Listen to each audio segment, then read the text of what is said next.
Good morning, basketball world. I am John Drummond, the host of the Ball Dominant Show that comes on every Monday, Wednesday, and Friday, and we got a lot to talk about. The Dallas Mavericks just went up 3-0 on the Minnesota Timberwolves. The Boston Celtics go up 3-0 on the Indiana Pacers, and it looks like we're going to have a Dallas Mavericks and Boston Celtics finals. Who would have thought at the beginning of the season that it would be the Boston Celtics, Jason Tatum, Jaylen Brown, Derek White, Al Horford, Kristaps Porzingis, Drew Holiday versus Luka Doncic, PJ Washington, Kyrie Irving, Jaden Hardy, Derek Lively, Daniel Gafford, a whole lot of those guys clashing together in a 7-game series in the NBA Finals. It's going to be a lot of fun. And we're going to break down every single nuance of the Eastern Conference Finals, of the Western Conference Finals. I'm going to give you my prediction for the NBA Finals. Now, I'm not going to go too deep into the NBA Finals just yet, just for the simple fact that we do not know what's going to happen. You know, who knows? The Dallas Mavericks may blow the first 3-0 lead of all time in NBA history. We don't know. But anyway, I want everybody to sit back, enjoy your time with me, and everybody enjoy the Ball Dominant Show with your host, John Drummond. Let's get right into it. Let's go.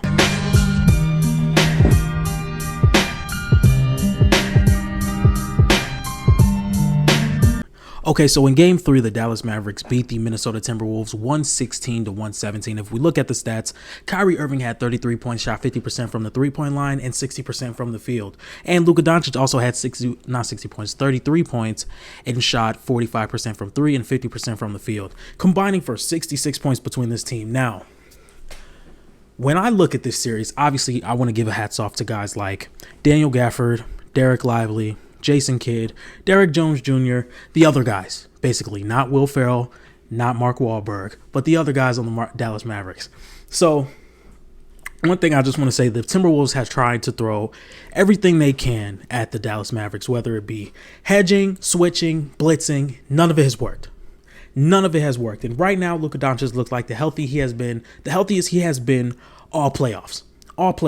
And that makes me happy because there's nothing I love more than healthy, good basketball. And Luka Doncic has been supplying that every single game for this Western Conference series. Night in and night out, he has been supplying perfect basketball for the Dallas Mavericks and for us as fans.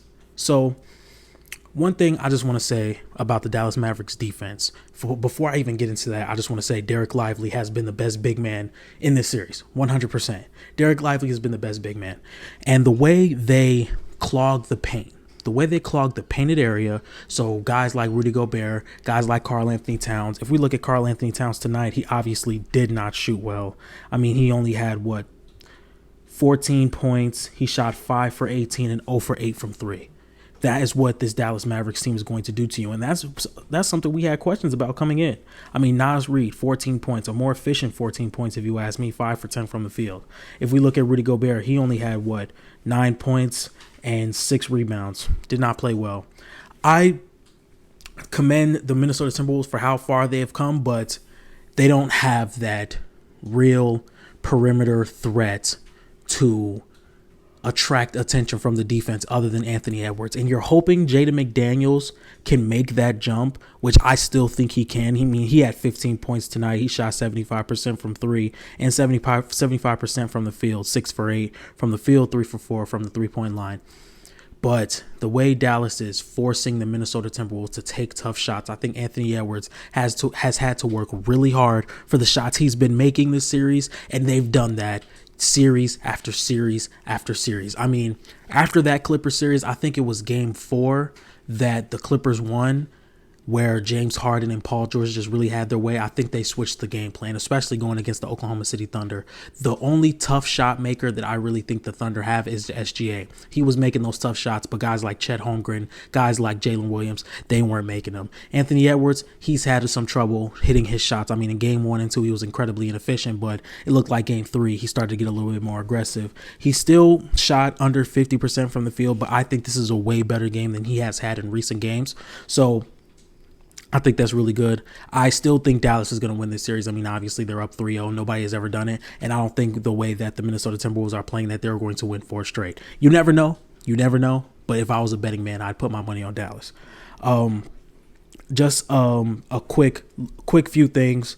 Daniel Gafford. Quick shout out to Daniel Gafford because Derek Lively was out of the game. It was reported that he was questionable to return for this game. I wouldn't have brought him back out, and I'm glad they didn't because You're already up 2-0. You know, Minnesota has to get both games in Dallas. So let Derek Lively sit. Don't rush anything. You're probably on your way to the finals. I think the game was tied around the time he got out the game, or they were up. But I really did not feel as though that the Timberwolves were going to win this game.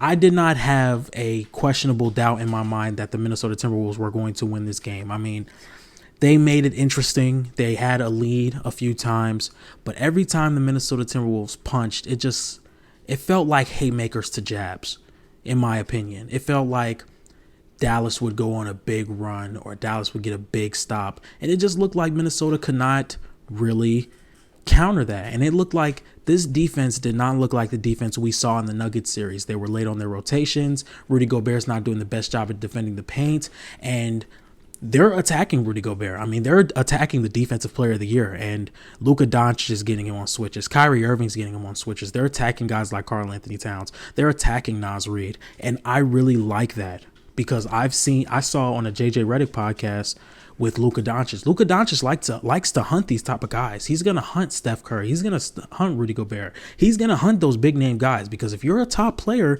you're going to have to play on both sides of the floor. So I really like that mentality from Luka Doncic. And just a quick thing I want to talk about before it slips my mind. I think it already slipped my mind. But anyway, going into game 4, I would just like to see Minnesota play with that desperateness that they played in game 6 against the Denver Nuggets. And I'm gonna try to stop bringing up the Denver Nuggets series because, in my opinion, I truly think the Minnesota Timberwolves are only built to beat the Denver Nuggets. I mean, I don't know if I want to put this out just yet because this is still a young team, but I feel as though this team is strictly built to beat a team like the Denver Nuggets, just like how the Clippers were built to beat the Lakers, and they never got a chance to see the Lakers. So it's like, I don't know, man. I don't know if I want to jump to that conclusion too early. But when there's a series like them playing the Dallas Mavericks, they don't have the tough shot makers. I mean, Karl Anthony Towns, he isn't the tough shot maker that Anthony Edwards is. And we saw from the series, if you put pressure on Anthony Edwards, he hasn't shot well, especially in this series, because I don't think the Minnesota Timberwolves have played a good playoff defense until now. The Denver Nuggets, they had some opportunities. They've shown some signs that they could be a good defense in the playoffs, but this is not the tier of the Dallas Mavericks. I mean, the Dallas Mavericks were the top defensive rating team in the league post-trade deadline. And one thing I like that the Nuggets did was they made Rudy Gobert become a ball handler. And one thing that the Dallas Mavericks are doing is they're making them take tough shots. I mean, they're clogging the paint. It's very hard to score on the inside, and it shows. I mean, if you look, the Minnesota Timberwolves shot 50% from the field. The Dallas Mavericks shot 56%. Dallas also shot 50% from the three. I don't know how they shot in game 2. I'm going to check it out, but I know they did not shoot well in game 1. If we look at the box score from game 2, I know PJ Washington did not shoot the ball well in game 2. In game 2, the Dallas Mavericks shot 38% from 3. So I saw it on numbers on the board. We say all the time that role players play better at home. They play better at home. They shoot the ball better. We saw it with PJ Washington. We saw it with Derrick Jones Jr. We saw it with Kyrie Irving. These guys came out early and they were hitting their shots. They were hitting their shots early. They were very aggressive. And if we look at the stats, guys like PJ Washington went 2 for 6 from 3, not bad at all. Kyrie Irving went 3 for 6. Luka went 5 for 11. Josh Green hit a 3. Derrick Jones Jr. went 3 for 3 from 3. And then if we look at the Minnesota Timberwolves, Karl Anthony Towns 0 for 8. Anthony Edwards 0 for 2. Mike Conley hit 4 3, so that was big. Naz Reid 1 for 5. Nickeil Alexander-Walker 1 for 4. Jaden McDaniels went 3 for 4. So your only real positive 3-point shooters tonight were Mike Conley and Jaden McDaniels. So going into next season, I would want the Minnesota Timberwolves to go get a guy that's going to demand that real perimeter attention, a guy that's going to be a real playmaker, because we are ready to put Anthony Edwards in this conversation to be top 5 if he's going to ascend to be that top 5 guy, he's going to have to learn how to read defenses, because that's not his role. That's not his role as of yet. I don't think that he is ready for that conversation just yet. Maybe after another full season, we'll be ready to put him in that top 5 conversation, but I don't think it's right now. I don't think it's right now. So big ups to the Dallas Mavericks for being up 3-0 in this series. This is a team that's going to win the ugly games with guys like Derek Lively and Daniel Gafford and PJ Washington. Those guys are ready to dive on the floor. I know one thing that I love to see from both teams. I think it was midway through the fourth quarter, Anthony Edwards and Luka Doncic both dove on the floor for a dead ball, and they both tussled for it for a little minute before calling a jump ball. That's something I love to see from both of the leaders. I mean, Anthony Edwards and Luka Doncic are the clear leaders for both teams, and they were both on the floor fighting for a loose ball. That's how much you can tell that both of these teams want to win. So big ups to both of these teams. I mean, Dallas Mavericks have been the better team. It just looked like they have more experience, and they have the closers. Kyrie Irving can close a game. Luka Doncic can close a game. Other than Anthony Edwards, who can close a game for the Minnesota Timberwolves? And I just don't think Anthony Edwards is the closer that Luka Doncic and Kyrie Irving is. So that's really all I got for the Dallas Mavericks and the Minnesota Timberwolves. Very excited to see how Game 4 goes down. I do not think Dallas sweeps Minnesota. I just do not. I do not think it's going to happen. I think it's going to end in 5 now. If they would have won tonight, I think it would have went 6. But I think this ends in 5. I truly don't think Minnesota goes through all that with the Denver Nuggets and then they get swept. I don't think that happens. But anyway, we're going to move on to the Celtics-Pacers series. I'm not going to take too long with that for obvious reasons, but let's get right to it. Let's go. Okay, so I want to talk about the Boston Celtics, okay? The Boston Celtics are up 3-0 on the Indiana Pacers. It has been a snooze of a series, I'm not going to lie, especially since Tyrese Halliburton has been out. But I want to talk about Jason Tatum real fast, because Jason Tatum has been receiving a lot of hate because we don't, as an NBA fandom, or at least a lot of the NBA fandom, believes that Jason Tatum is a top-tier superstar. And the night before last, he had 36 points. I think he had 36 points, 10 rebounds, 8 assists, shot 52% from the field and 50% from 3. Now, why I think this is so important. The Boston Celtics, I think, were down about 18 points with 5 minutes left to play in the third. Now, I think something clicked for the Boston Celtics to where they started playing well. But if we look at guys like Jaylen Brown, he had 24 points, had shot 20% from 3, so he wasn't really shooting the best from 3. I think Jason Tatum's starting to really get into his groove. I mean, we haven't seen the Boston Celtics be in a real clutch situation a lot in the playoffs, but I think when it's time for them to step up and play that way, they have answered the call. I mean, last game, I think it was game 1, overtime, Jason Tatum had 10 points. And this game where the Celtics needed to come back from being down 18 points, Jason Tatum had 36, and he shot 5 for 10 from the three-point line, shot 50%, and he shot 50% from the field as well, shooting 12 for 23. So one thing that I'm having trouble with is you can't really expect for a guy like Jason Tatum to have to go off in this type of sense, because they have not needed to. Now, in the end of the day, a lot of people are like, oh, this is the easiest path to the finals I've ever seen. This is the easiest path to the finals. That's why you become the 1 seed. That is why you become the 1 seed. Now, I don't think Jimmy Butler being injured changes the outcome of that series. Don't think Donovan Mitchell being healthy changes the outcome of the Cavs series. Don't think Tyrese Halliburton changes the outcome in the Pacers series. This is why you become the number 1 seed. Because if Boston were the 2 seed, they'd have to play Philly in the first round. If Boston was the number 2 seed, they'd probably have to play a healthy Bucks team in the second round. Then they would have to play, if let's say the Knicks went number 1 seed, they would have to play the Knicks in the third. This is why you win 64 games. This is why you take the regular season serious, so you can play that 8 matchup, so you can play a 4 or 5 seed team in the Eastern Conference, which is not as strong as it is in the West. So I don't understand that. Like, yeah, we talk about how Jimmy Butler's hurt, Jared Allen and Donovan Mitchell's hurt. I don't think it changes the impact of this these series, because in the end of the day, they're missing their 7-foot center in Kristaps Porzingis, the guy that can stretch the floor. The guy that they could play a 5-out offense in. The guy who has, since the season started, the guy who was an X factor for the Boston Celtics to win a championship. They're missing that guy.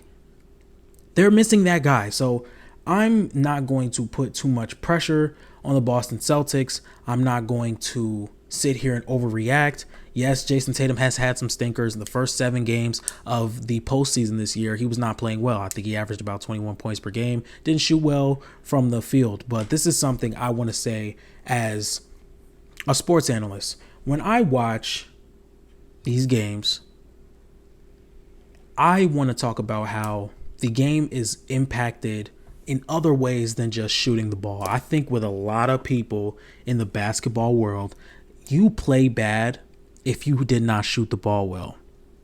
Anthony Edwards in Game 7 against the Denver Nuggets did not have a good shooting game. Doesn't mean he played bad. The reason Anthony Edwards played well in Game 7 against the Denver Nuggets because even though he was not making his shot, he still shot. He went 6 for 24 in that game, but he still took shots like he was in rhythm. That means the Denver Nuggets had to keep doubling and see what. And let's look at what happens. Jaden McDaniels now has 23 points. Karl Anthony Towns now has 23 points. Anthony Edwards can hit that late game shot to really put the nail in the coffin for the Timberwolves and have them win that game 7. So when we look at Jason Tatum in those first 7 games, nobody talks about the rebounds. Nobody talks about the assists. Nobody talks about the screens he sets. Nobody talks about the defense he plays. People, they look at the stat sheet and they're like, oh, Jason Tatum's trash. Oh, Paul George is better than him. Oh, this, that, and the third. Jason Tatum is a great player. We're talking about a player that's been to the Eastern Conference Finals 5 times out of his 7-year career. A guy that holds the record for most points in a Game 7 in NBA history at 53. At 53, I think there was a game, maybe it was Game 5 or Game 4 against Philly last year. Jason Tatum was not playing good throughout the whole game. Bam, fourth quarter, I think he gets 8 straight points. 8 straight points. He's playmaking all game. He's rebounding all game. He's defending all game. A bad game, in my opinion, is you let your shot control your whole game to where if I'm not shooting the ball well, if I can't get myself going, I'm going to be a liability the whole game. Things that we've seen James Harden do. That's a bad playoff game. That is a bad playoff game. So in my opinion, the Boston Celtics are still a very good team. Very good team. Jason Tatum has all the attributes to be the number 1 on this team. Now, what I want to say is he's 6'9", roughly 225, 230. We want to see him go downhill a little more. Like there was a possession against TJ McConnell where he's trying to do a deep post fadeaway on a 6'4" TJ, maybe not even 6'4" TJ McConnell. Jason Tatum, if you're 6'9", over 200 pounds, go to the rim, bro. Go to the rim, please. Like Jason Tatum could be, I think if Jason Tatum just changed his shot tendencies just a little bit, he would be a top 5 player in the league. Locked. Take advantage of having the smaller players. Stop relying on the 3 because sometimes that's when you're not playing well. Get to the rim, get to the free throw line. And I feel as though we saw that in the fourth quarter against this Pacer team in Game 3. In Game 3, we saw that in the second half. He was getting to the rim. He was getting to the free throw line. He was attacking the mismatches. If we can get that every game from Jason Tatum, the Boston Celtics would be the overwhelming favorite to win the NBA Finals. They would be the overwhelming favorite. They live and die at the 3-point line. And it's not going to work against Dallas. It's not going to work against Dallas because the best thing that the Boston Celtics has had this whole postseason is if the 3-point line is not falling, you can make your way to the rim. It's not going to work against Dallas. You have to worry about Daniel Gafford down there. You have to worry about Derek Lively down there. You have to worry about these big bodies like Derrick Jones Jr., PJ Washington. Even Luka Doncic has been pretty solid on defense, giving an effort on defense to the point where you're going to have to make those difficult shots. So however you're going to do it, you're going to have to find a way to get to the rim. And you gotta stop living you're gonna have to stop living with these tough shots. You're gonna have to stop living with shooting these shots beyond the arc, because you're playing right into Dallas's hand. You're gonna play right into Dallas's hand, and this series is gonna be over in 5. One thing that was questionable for me is the Boston Celtics defense in Game 3. I mean, Andrew Nembhard, he had I believe 32 points. Now, it just didn't look like in the first half that the Boston Celtics were really locked in on defense, that they were really bought in on that defensive side of the basketball. They kind of locked in the second half, but I still think the defensive potential against the Dallas Mavericks is there. I mean, I'm sure Drew Holiday is going to take the Luka Doncic assignment until Jaylen Brown ends up doing it. I think Derek White is going to be on Kyrie Irving. I think if it were me, honestly, I would have Jaylen Brown on Luka Doncic, and then I would have Derek White and Drew Holiday kind of swap minutes on Kyrie Irving, because with these two all defensive type of talents in your starting lineup, you have the opportunity to be like, okay, Drew, you're going to take this possession. Okay, Derek, you're going to take this possession. So you can have a fresh defender on Kyrie Irving every single possession. But that's really what I want to talk about with the Boston Celtics, is just, we've said all the time, you can only play who's in front of you. The Boston Celtics cannot control Jimmy Butler getting hurt in the play-in game. The Boston Celtics cannot control Donovan Mitchell being hurt in round 2. The Boston Celtics cannot control Tyrese Halliburton re-aggravating his hamstring in the Eastern Conference Finals. But one thing they can control is them being the number 1 seed. The Boston Celtics being the number 1 seed. So now they have to play the Miami Heat, who have not shot well all season. I don't think Jimmy Butler changes the outcome of that series. I truly don't. Don't think Donovan Mitchell changes the outcome of that series as well. Now, they did kind of catch a break, that the Milwaukee Bucks did get hurt. Don't think the Milwaukee Bucks would have beat them in a 7-game series either. Boston was the overwhelming favorite all season in the Eastern Conference. Everything ran through Boston. Boston was the pick to come out of the Eastern Conference since 15 games into the season. 15 games. They were my pick to come out of the Eastern Conference ever since the Dame trade. No, not even since the Dame trade. Since they picked up Drew Holiday, they were my pick to come out of the Eastern Conference. So I don't know why we're complaining about injuries, since Boston was the overwhelming favorite to come out anyway.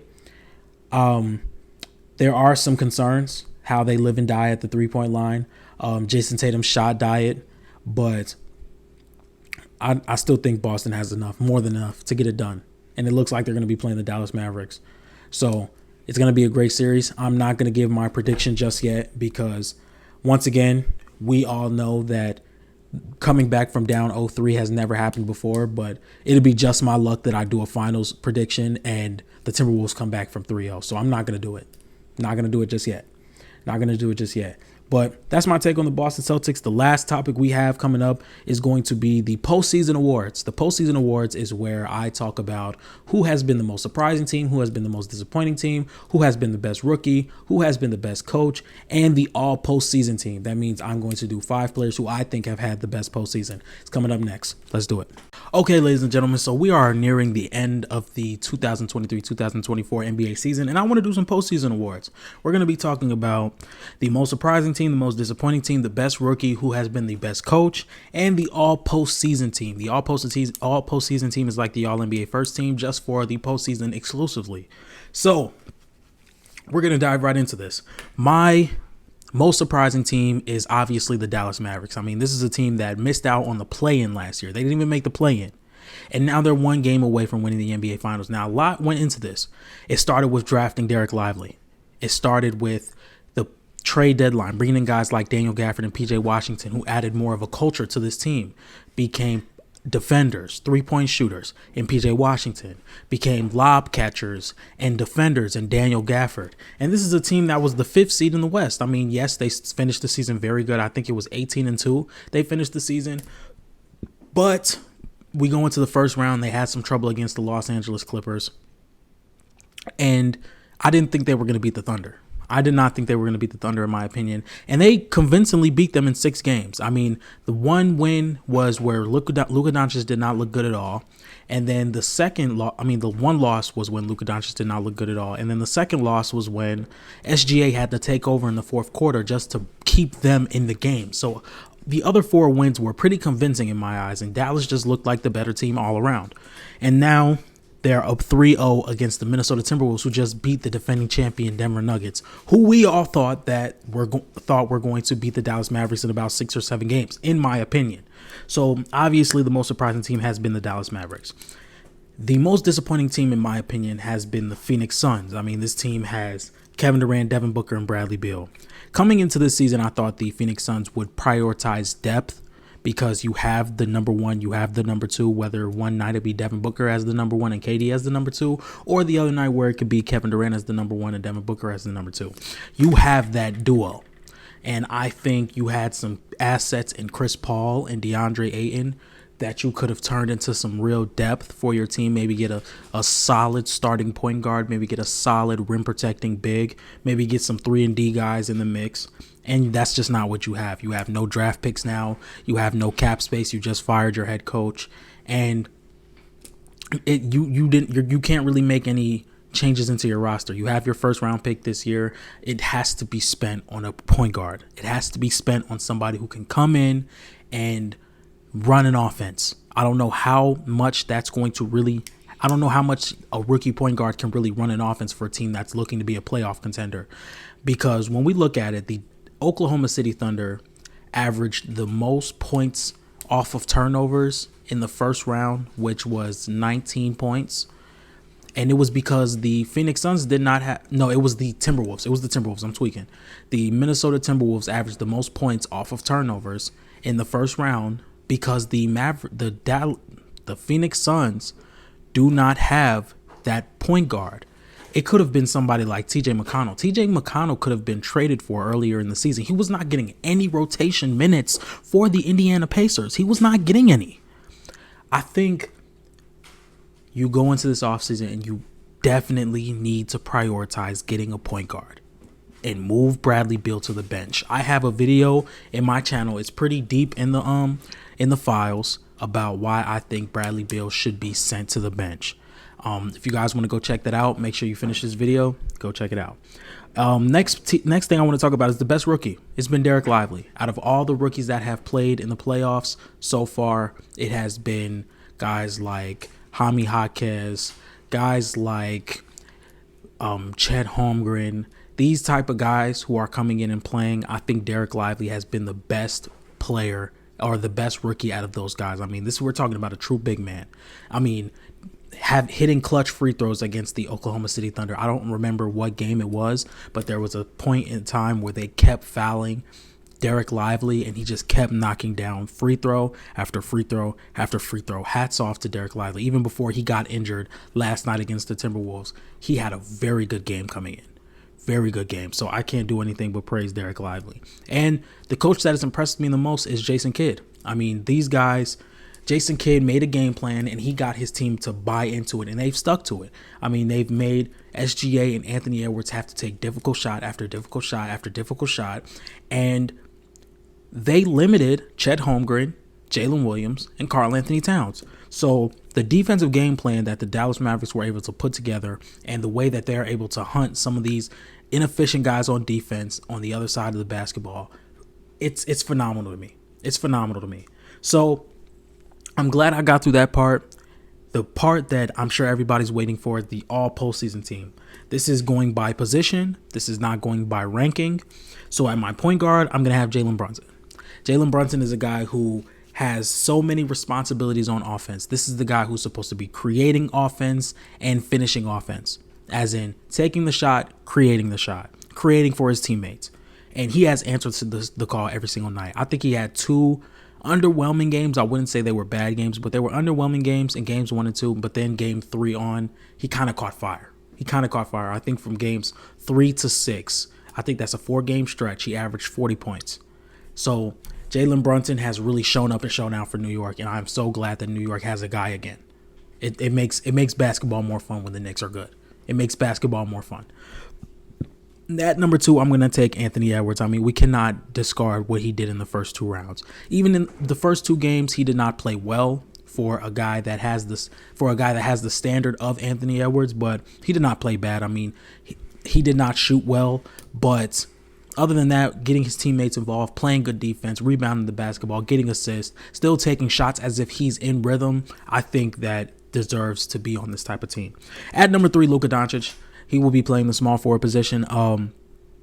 We knew Luka Doncic was hurt coming into this. He said himself, if this was not the playoffs, I would not be playing right now. And the way he fought through that type of injury and to be one game away from the NBA Finals and averaging 30 these last few games, I think Luka Doncic definitely deserves to be here. And this is my kind of controversial pick, but at the 4, I'm going to take Anthony Davis. This is a guy that averaged 31 points and 16 rebounds in the first round of the playoffs against the Denver Nuggets, the defending champions, the team that swept you guys the last season. It didn't really end much better. You lost in 5 games. But I think for the first 3 quarters of every game, he was going bar for Jokic. And what kind of leaves me with a bad taste in my mouth is he didn't really get the ball in the fourth quarter. And I feel like some of that is on him and some of that is not on him. I mean, I know it is very hard to demand the ball in the fourth quarter when you're playing with LeBron James. But if we look at the type of games that Anthony Davis was having, he could not be stopped. You have to find a way to go get the ball because it did not look like he gave much of a fight either to not get the ball. Like, it doesn't look like he was like, give me the ball, give me the ball, give me the ball. It looks like he was just rolling with the punches. If he gets the ball, he gets the ball. If he doesn't, he doesn't. And that's not something you want to see from a superstar caliber player in Anthony Davis. He is a superstar caliber player. He's a superstar caliber player. If you ask me, he was the best player for the Lakers in that series. So it does not matter who you're playing next to. You need to demand the ball. If you feel as though the ball in your hands is the best way your team can win, go get the damn ball. Go get the ball. So, and the last player I have on here is Nikola Jokic. I mean, he lost. The Denver Nuggets lost in the second round against the Minnesota Timberwolves, but I do not put that on Nikola Jokic at all. I mean, we know about Nikola Jokic now that if he has to have a 40-point game, then his surrounding cast is not playing well. They're not playing well. Nikola Jokic is more of a 29, 12, and 14 type of player. I am more scared of a 15-assist night from Nikola Jokic than a 40-point night from Nikola Jokic. And why is that? Because he knows how to get the best out of his surrounding cast. He knows how to get the best of Jamal Murray. He knows how to get the best of Aaron Gordon. He knows how to get the best of MPJ. He knows how to get the best of KCP. These are guys who are, when they are hot, they are probably one of the most unstoppable offenses we have ever seen. But other than that, he has shown that he is a 3-time MVP out of 4 years for a reason. And he really dominated in these playoffs, but the Minnesota Timberwolves just got the better of him. Anyway, ladies and gentlemen, this has been my very first episode of the Ball Dominant Show with John Drummond, hosted by John Drummond. I really hope you guys like this episode. This is my very first time putting all of this together, and I'm very excited to see what goes on next. If you guys like this type of content, make sure you like, comment, and subscribe. We're going to be dropping videos every Monday, Wednesday, and Friday morning at 11 a.m. Eastern Time, 10 a.m. Central Time, and then I think that's 8 a.m. Pacific Time. So if you guys want to check out more videos, the videos will be under my channel, and I love you guys. Peace.